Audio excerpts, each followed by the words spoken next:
Olá, minha Paraíba, muito boa tarde, 1h34, estamos ao vivo aqui na programação da sua TV Arapuã, mais uma edição do Rede Verdade, no programa de hoje, com essa vibração aqui no estúdio, né, para contribuir aí com a condução do programa. Olha só, no programa de hoje você vai acompanhar aqui uma entrevista com o vereador de João Pessoa, vereador Tarcísio Jardim, ele que é do Patriota, é policial civil, está fazendo lá um trabalho na Câmara em defesa da segurança pública, do esporte, e hoje participou dessa discussão polêmica, que foi aí a votação sobre o voto de solidariedade a Roberto Jefferson, presidente nacional do PTB, que está preso por ataques aos ministros do Supremo Tribunal Federal. Vamos saber como é que foi o resultado dessa votação aqui na Câmara Municipal de João Pessoa.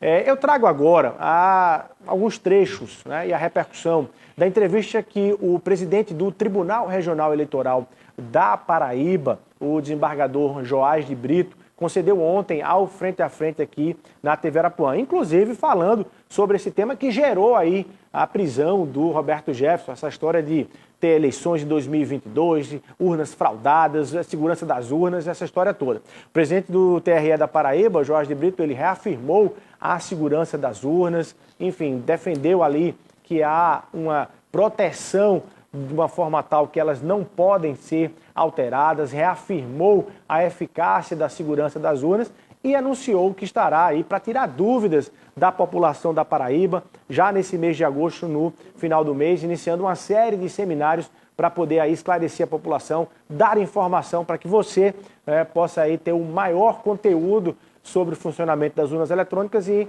naturalmente, aí se convencer de que elas são seguras. Desembargador Joás de Brito, presidente do TRE da Paraíba. Essas dúvidas estão sendo incutidas na cabeça de muitas pessoas. Pessoas de boa fé estão pensando que é necessário efetivamente haver o voto impresso. Muitas pessoas estão pensando isso. Muitas pessoas já me questionaram sobre esse assunto. Que nem tocavam nesse assunto antes. Não havia nenhuma dúvida sobre isso. Nós estamos há 25 anos utilizando o sistema eletrônico, o sistema eleitoral eletrônico, e sem nenhuma prova de fraude, não há nenhuma comprovação de fraude. E a cada ano, veja que a cada ano nós temos aperfeiçoado, inclusive, as barreiras de segurança das urnas eletrônicas. Nós temos hoje em torno de 33 barreiras de segurança. É uma matéria 33 barreiras de segurança, é uma matéria muito técnica. Ou seja, precisaria ser vencido 33 etapas para se conseguir efetivamente fraudar uma urna. Na verdade, um resultado. Há uma coisa muito importante que se diga e que eu procuro dizer em todas as entrevistas que tenho participado, é que a urna eletrônica, ela não está ligada na internet. Ela funciona através de eletricidade ou de bateria. Ela tem uma bateria própria. Se por acaso estiver faltando eletricidade ou energia naquele local, é possível ela funcionar normalmente. Então, o que é que poderia ocorrer? Seria antes, no programa, na programação, porque não tem... Mas esse programa é feito em audiência pública, da presença de várias pessoas, e as pessoas são convidadas, inclusive técnicos, os partidos podem indicar vários técnicos para poder auditar e verificar esse programa. Porque o programa, uma vez assinado e lacrado, ele vai ser inserido e rodado em todo o país. É o código-fonte. Foi uma iniciativa da Escola Judiciária Eleitoral da Paraíba.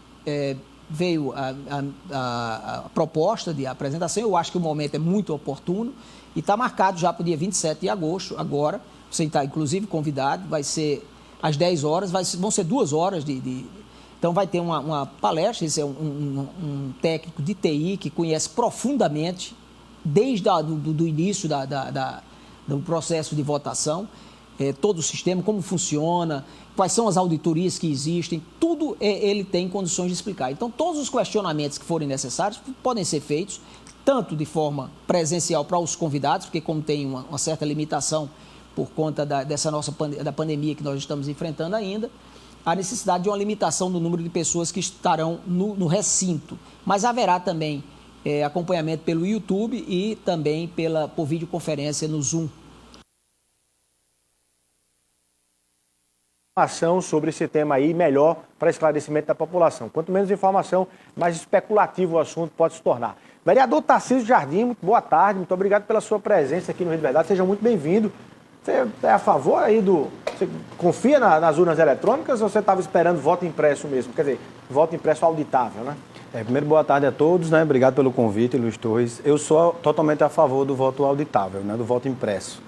Eu não vejo por que você se abster de um quesito a mais de segurança. Se eu posso ter um pouco mais de segurança, por que eu não vou ter? Né? Isso não vai trazer nenhuma consequência, isso não vai trazer nenhuma problemática a mais para as eleições. Eu simplesmente vou ter uma forma de eu garantir uma maior seguridade do sistema eleitoral. Você não se convence com falas como essa aí do presidente do TRE, por exemplo, ou dos ministros aí do Tribunal Superior Eleitoral? Você não se convence dessa fala? Não é a questão da pessoa do Joás. Inclusive, eu conheço o desembargador Joás, um cara totalmente competente, né? Isso aí não deixa dúvidas, mas quanto a sistema, sim. Então, assim, a gente tem sistemas que são referências mundiais em termos de segurança, como, por exemplo, um sistema do Pentágono, e conseguiu ser invadido, né? Porque a gente não consegue fazer alguma coisa quando diz respeito às urnas. Então, assim, se é para trazer mais segurança, por que não? É essa negatividade, essa negação através de não colocar que eu não consigo entender. Por que não quer? Não, mas o sistema atual já é seguro. Ótimo, ele é seguro, mas por que ele não pode se tornar mais seguro? Né? Então, por exemplo, eu faço até uma alusão um pouco esdrúxula e distante, mas se eu tenho um carro que ele pode ter 1, 2, até 14 airbags, por que eu vou querer um carro só com 2? O carro não já é bom, ele não já faz o serviço dele, não corresponde a todas as expectativas? Sim, mas eu não posso tornar ele mais seguro? Posso. Por que eu não vou tornar?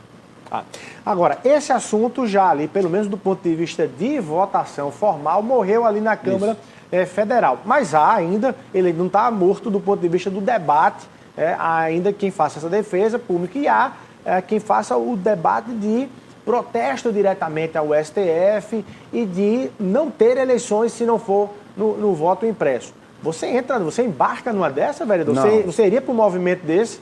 Eu não sou a favor de você embargar uma eleição por conta disso, né?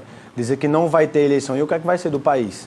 Vamos travar uma eleição e vamos mudar todo o sistema, vamos parar tudo, porque não vai ter mais eleição agora. A gente já teve esse sistema até agora. Eu acho que de um dia para a noite, se não conseguir fazer essa mudança tão desejada por alguns e repudiada por outros, e a gente tem aquele pessoal da massa cinzenta que não toma partido, né? Tem gente que nem é a favor nem é contra, está ali parado esperando ver para onde é que a maré vai levar. Então, eu não acho que é um motivo de você não ter eleição. A gente, como não conseguiu colocar o voto impresso, né, o voto auditável, se faça maiores mecanismos de fiscalização. Aumentem mais a fiscalização, como era para ter feito, por exemplo, com a pandemia. Não é seguro ainda. Aumenta a fiscalização. Em vez de simplesmente proibir e parar, né, se fiscaliza mais. Então, assim, eu levo na coerência desses atos na questão da eleição, assim como o da pandemia. A gente não conseguiu controlar o vírus como deveria ter feito, então vamos aumentar os meios de fiscalização. Mas, assim, realmente parar e não ter eleição, eu acho muito, muito extremo. Eu queria pedir sua opinião sobre 2 outros temas que o presidente do TRE também debateu ontem. Primeiro, ele foi contrário à proposta que está apontando aí o retorno das coligações, de todos os partidos se juntarem, formarem um bloco só para eleger ali deputados estaduais, deputados federais e vereadores na eleição seguinte. Ele foi contra isso, acha que o modelo deve ser o modelo atual, cada partido elegendo aí seus deputados. E também foi contrário à divulgação de pesquisas eleitorais nas campanhas. Olha só, para o presidente do TRE da Paraíba, a visão dele deveriam ser abolidas a divulgação das pesquisas, segundo ele, elas quebram a igualdade do pleito. Vamos ouvir aí o presidente do TRE dando essas declarações aqui no Frente a Frente da TV Arapuã. O papel do Legislativo, ele tem que fazer o papel da melhor maneira possível. Eu acredito que o Legislativo tem que procurar fazer o melhor para o país. Aprimorar as eleições, se for necessário, sim. Mas eu, por exemplo, não vejo com bons olhos a questão da coligação. Nós tivemos agora, porque há o risco de você eleger candidatos que não teve o voto popular, por conta da coligação que arrasta. Isso já tivemos vários exemplos. Sem representação popular efetiva. Exatamente. Tivemos vários exemplos em eleições passadas. Agora, em 2020, tivemos a primeira eleição sem a coligação para a eleição de vereador, no caso. E eu acredito que esse sistema é mais interessante do que o que se propõe agora, voltar à coligação. Essa coligação pode gerar eleições, como nós vimos anteriormente, como já disse. Por exemplo, um candidato como Tiririca arrastou vários outros com pouquíssimos votos. Com uma pouca representatividade.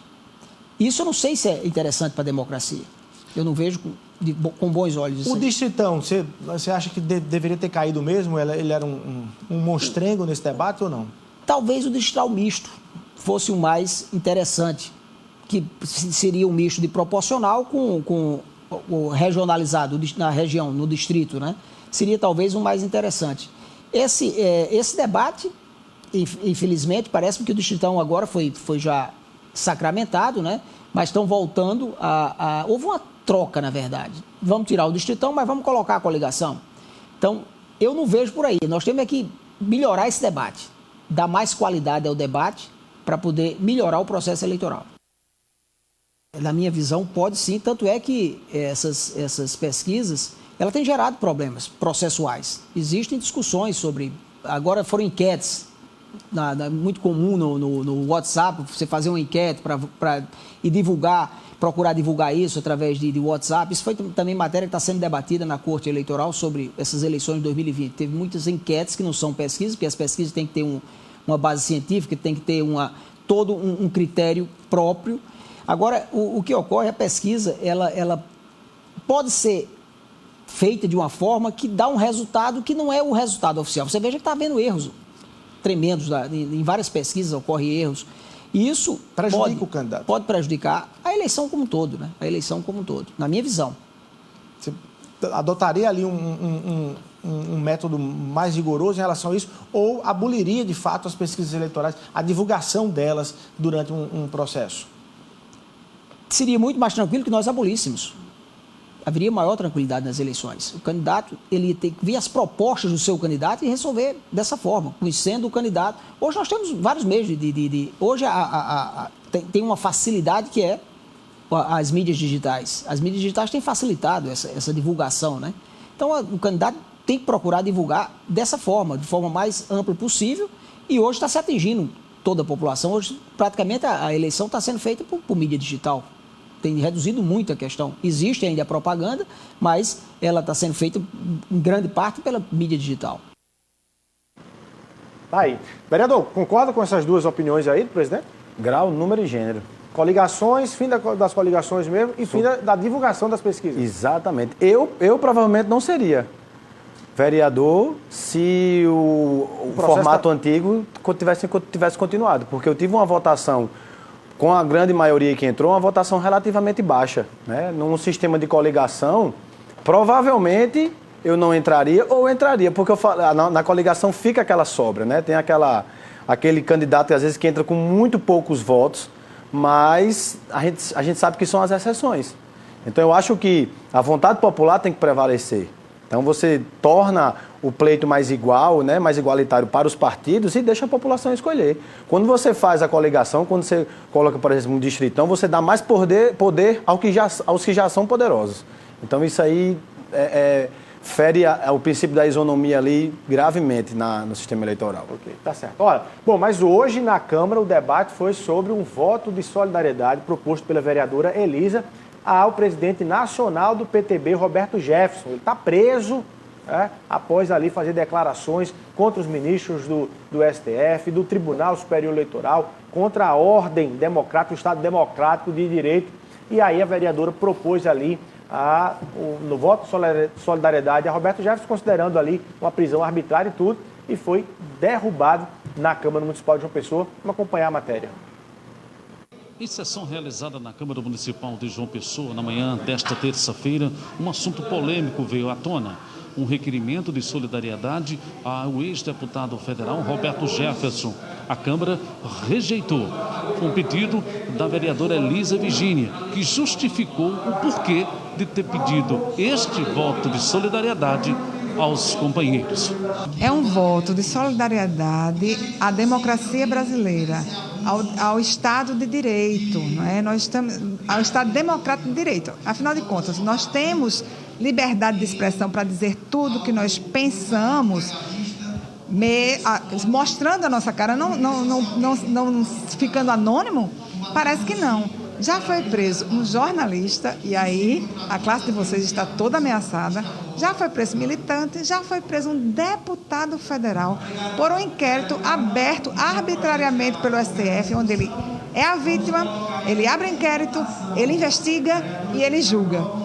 Isso é inconstitucional. A vereadora também vai encaminhar aos colegas e ao plenário da Câmara uma CPI para investigar a banda larga, ou seja, as pessoas que estão comprando internet e outros serviços das operadoras que, na verdade, não estão recebendo. Nós temos, assim, os campeões de reclamações do PROCON têm sido a banda larga, as empresas de telecomunicações, as empresas de internet. Temos constantemente a entrega pela metade ou a entrega com menos de 40% do que diz a lei. Por exemplo, se você contrata 100 mega, às vezes a empresa entrega menos de 40 megas numa casa. Então, isso é crime, isso é ilegal e precisa ser investigado.